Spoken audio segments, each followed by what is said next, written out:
केंद्र मंत्री जीतन राम मांझी एक बार फिर से पत्रकारों के बीच पहुंचे। आपको बता दें कि पत्रकारों ने सवाल के आरक्षण को लेकर कि 65% आरक्षण को लागू करने के लिए अब चिराग पासवान भी कह रहे हैं। क्या आपकी पार्टी में अब बीच में कहीं दरार पड़ रही है, इसे लेकर क्या कुछ कहते हैं जीतन राम मांझी, आप सुने। आस्था के साथ खिलवाड़ करना मना है। हिंदुस्तान आस्था का देश है। यहाँ मिट्टी को भी भगवान मानते हैं और किसी मूर्ति को, पत्थर की मूर्ति को और आध्यात्मिक लोगों के बारे में कहना क्या है। इसलिए अगर कोई किसी के बारे में ऑब्जेक्शन करता है वो गलत है। सबका अपना अपना आस्था है, आस्था से खिलवाड़ नहीं करना चाहिए। विधानसभा चुनाव की तैयारी में अलग अलग दल लग गए हैं, आपकी पार्टी भी लगी हुई है, रांची में भी बैठक हुआ, क्या स्वाभाविक है। जो पहलवान है अखाड़ा में धूरी नहीं लपटेगा, नहीं घुलटेगा तो पहलवान कैसा है। उसी प्रकार से राजनीतिक दल अपना अपना कसरत करता है।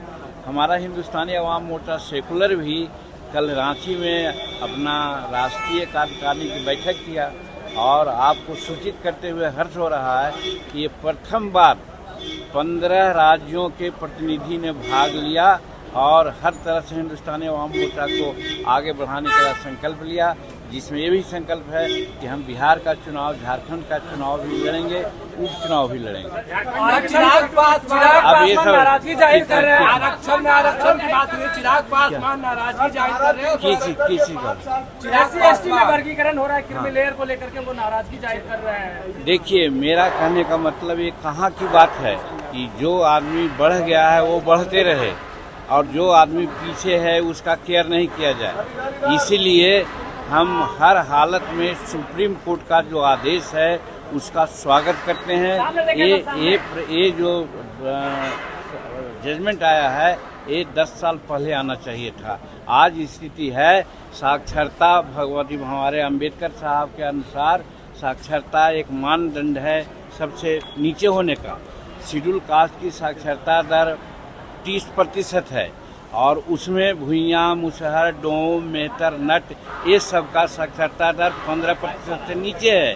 तो जिसको 30% या ऊपर साक्षरता दर है उसको सुविधा मिलनी चाहिए, मैं नहीं कहता हूँ, लेकिन जिसकी साक्षरता दर 7% है, 8% है, उसको तो ज़्यादा पुश करना ही चाहिए। इसलिए सुप्रीम कोर्ट ने आदेश दिया है कि जो समाज में नीचे गिरा हुआ है उसको बढ़ाने के लिए प्रयास होना चाहिए। कहा जा रहा है कि जो हो रहा है वो ठीक नहीं है, छुआछूत अभी भी तो नहीं, वो स्वार्थी लोग वैसा कर रहे हैं। ये कहाँ बात है। भुइयाँ, मुसहर, डोम, मेहतर जो हमारे शेड्यूल कास्ट के हैं, केगो IAS, केगो IPS अफसर हैं, केगो इंजीनियर चीफ हैं, केगो चीफ इंजीनियर हैं और जो आज क्षोभ व्यक्त कर रहे हैं 4 जातियाँ, उनका सब है। इसका मतलब शेड्यूल कास्ट का हक वही लेते रहे। 76 वर्ष तो लिया उन लोगों ने।